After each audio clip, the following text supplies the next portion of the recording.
So I've decided to draw characters based on emotions from inside out. But to make it harder for myself, I've added the element of challenge. I've started with picking a random card from the hand of my obedient assistant for the first character. And I got Joy. The day before, I prepared several references for myself. So I picked one and started sketching the pose. Making references in advance saved me so much time and energy. You can also clearly see the reason why all of my characters look like me. Anyway, the sketch was ready pretty fast, so it was time for the next random card. This time I needed to randomly choose the aesthetics. Oh, the cyberpunk aesthetic is a real joy for me. So I've sketched the design and started drawing in grayscale because it's easier and you can't change my mind about it. Then I colored her using a gradient method. I tried to force myself into making her skin orange, but I dramatically failed in that. I just couldn't do it. No, thank you. I'm not really a fan of orange color. And honestly, it was quite the challenge, trying to combine happy and bright joy with depressing cyberpunk aesthetics. But as soon as I started adding the details, I found a wonderful, magical solution to this problem: antidepressants. That gave me inspiration for the further backstory, which I'll tell you in a second. I wanted to give her some accessories like cat headphones or some saber ears, but I couldn't decide, so I asked my assistant to help me with this choice again. At this point, I've realized that I kinda love the new character I've created, honestly. I've decided to go with the flow and got carried away a little. So here's the character created out of cyberpunk Joy. Joy Wire Bliss, the charismatic face of the pharmaceutical giant specializing in antidepressants and neural mood altering chips. Disguised as a cute mascot, in reality she's a elusive owner of the company pulling the strings from the shadows. She has a secret laboratory in the Undercity where she makes stronger stuff, which she then sells on the black market chains. I mean, I'm not a pro at writing the lore, but you get the idea. And it was time to pull the card again. And this time I got a Disgust. Honestly, she's like so iconic. Again, I've used my own reference for the pose and like the basic idea of the drawing. I really tried with a facial expression because it's really important for the Disgust. As for the aesthetics, I'm so happy she got an alternative aesthetic that is so cool. It suits her so much. She got so much vibe out of it. Also, I gave her some broccoli tattoos because you should always keep your enemies closer to you, as close as possible, maybe tattoo them on your body. And I've also put several stickers on her with broccoli because like this is a broccoli girl. And to make it even more fun, I decided to add some additional element, and this time I got glitter. This is so perfect. I've put some glitter on her hair to make them shine, and also on her dress because I think it looks much cooler this way. And here is her final design. Nausea. You make her sick to her stomach, and that's all you need to know about her. This is one of my favorite designs because the whole aesthetic and everything suits her so much. Next character. I pulled the sadness and I was so happy because she's like such a vibe for me always, and I also had a really nice reference for her. I didn't know what to put in her hands instead of the phone, so I let the aesthetics choose for me. And when I pulled the 80s aesthetics, it was absolutely clear for me what should I use. It's a cassette player.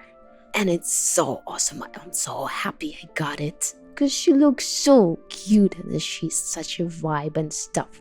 And it's so retro and I love it. So I've put a couple of cassettes in her pocket also, and those headphones are like so cute and so retro. I love it. But just the blue color wasn't enough for me. I mean, it's nice, but kinda I love adding the secondary color. So I chose the pink one, and it made her look even cuter. I mean, a little bit of that pink blush and colorful cassettes, and the cassette player looks more cute, and that coat she has, I don't know, it's fits so perfect. And to be honest, I almost forgot to give her glasses. Even though I looked at the reference all the time of the sadness from the movie, it's like sometimes you look at the thing and you don't see those details at all. You feel a little bit stupid and blind. Luckily, I remembered about the glasses in the last second. And I also gave her some colorful nail polish, and it also looks so cute. Oh, and I tried to give all the characters the normal skin color,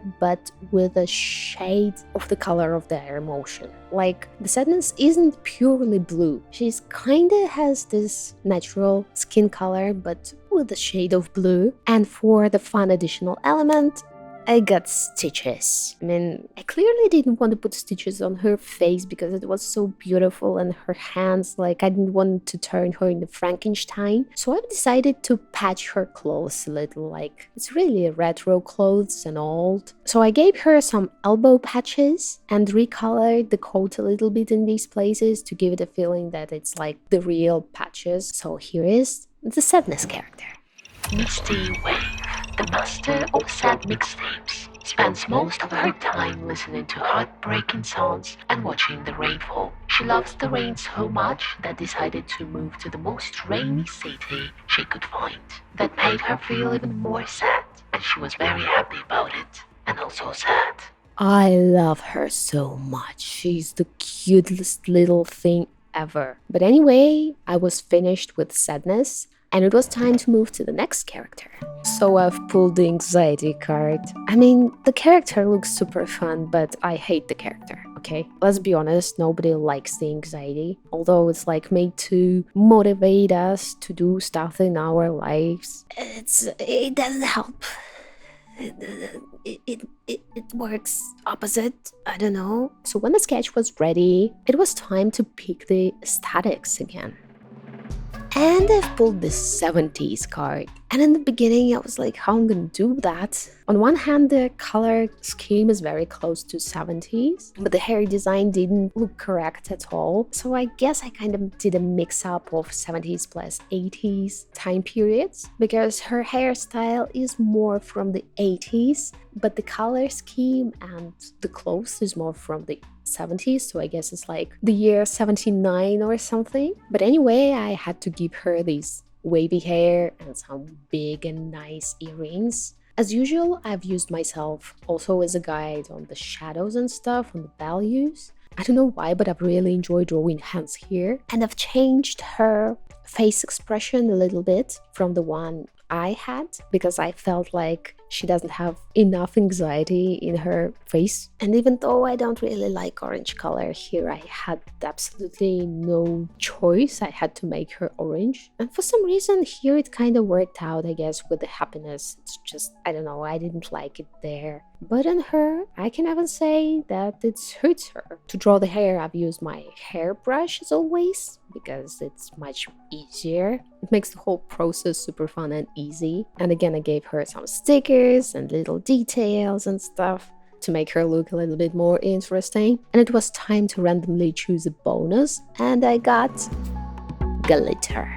So again, I've put some glitter on her hair, as with the Disgust, because, I don't know, glitter in the hair, I've never seen it in real life, but in the drawings it looks really nice. And also 70s aesthetics, disco parties, glitter is really cool. But I didn't stop on the hair, I've put the glitter then everywhere, because it looked fun and felt right. So here is the final character based on the anxiety. Wanda worry, always one step away from the panic attack. Wanda never leaves her room. In her free time, she loves to work on her mood board, which is basically filled with all the things that can go wrong. And she secretly dreams about getting enough courage to go to the disco party next week. I love how cute she turned out. I mean, I hate the emotion, I hate the anxiety, but also I love how she turned out. She's so cute, she's such a vibe. She totally screams like 70s and 80s disco parties. And I love it. I don't know, I love retro stuff. She looks so warm and cute that I hate it. She's not supposed to look this cute and nice. But well, I guess okay. It is what it is. In one of the random cards pulling, I actually got lost. And this time I had to not only create a character, but the emotion itself first. So if you're interested in finding out how she turned out, and you also would like to get my brushes, poses, references, and step-by-step tutorials, consider supporting me on Patreon. Thank you for your patronage. I will probably post her as a shorts in a couple of months, but the full drawing process and character description I'm gonna keep only on my Patreon. And moving to the next character. Anger. For this one, I didn't have any reference prepared and I regretted my lazy butt decision to skip it. Everything was moving not as smooth as it should have been. Oh, and also I've made him a girl because I like drawing female characters much more. Let's choose the aesthetics and it will be alternative again. Yes. I'm so happy she got an alternative aesthetics. It suits her so much, and it was so fun trying to transform her office outfit into something like not so office. And I mean the aggressive office worker is so fun to imagine. So I gave her this usual t-shirt the Anger has, but I've added a lot of black leather to her design. And I'm also so happy that she got an alternative style because my plan for her hair was to color it red with yellow as the flames, and it fits the alternative aesthetic so good. I'm so happy. I mean, just look at it. It's like flames on her head. It looks so awesome. I also put some flames on her tie, and this time I didn't add the stickers. I drew with some red bloody color on her short and gave her a little tattoo and a lot of metal elements on her leather elements. And as a bonus, I got scars. Oh, it was amazing. It actually inspired me for her backstory and stuff, and it suits her so much. I mean, she clearly not that easy to deal with. So here is the final character. Astrid Emperor. She is the fire elf with a corporate job. Several hundreds of years ago, she was a warrior who fought many battles and burned to ash many cities. Now, she can burn only several calories in the gym after work. Tried herself in the customer service several times, but did not succeed in the sphere for unknown reasons. So I gave her this backstory that she's like a fire elf from forever, and now she's forced to work as a corporate office assistant or accountant. And I mean, I think it's so fun, but also depressing, but also fun. But I like that she's kind of saved herself, and you can clearly see it in her outfit. That's why she has scars, because of that long history of her life. I mean, it was like perfect. Anyway, let me know in the comments what other characters I can draw. Thank you so much for watching and have an awesome day.